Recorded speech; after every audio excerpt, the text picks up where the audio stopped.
X now takes ages to load on mobile for some reason. I don't know what's going on. So I'm going to try and figure it out and then show you how to fix this loading problem.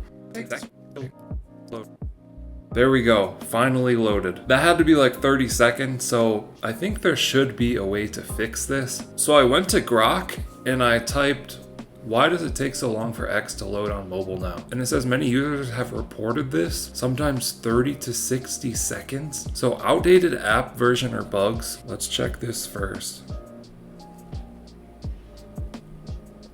So I can update.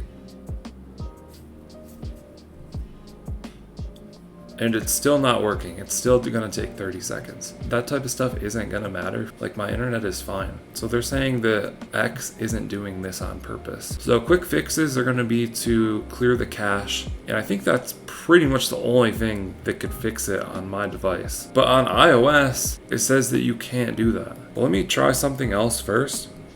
Let's go to settings, accessibility, and then data usage. And then there is this storage down here at the bottom. So I'm just gonna clear this storage. Clear all web storage, clear media storage. And now let's try it again.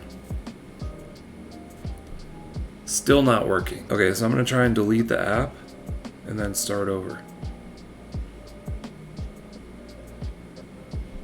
Open this up. Okay, so now let's try this.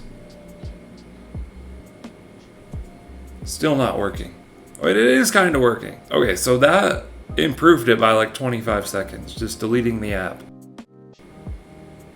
Well, it is loading right away now. Okay. We'll take that. So delete the app, download it, you're good to go. Hope you guys enjoyed this video, found it helpful. Let us know what you think down in the comments below. Like and subscribe if you want to see more videos like this. Thank you guys for watching. I'll catch you in the next one.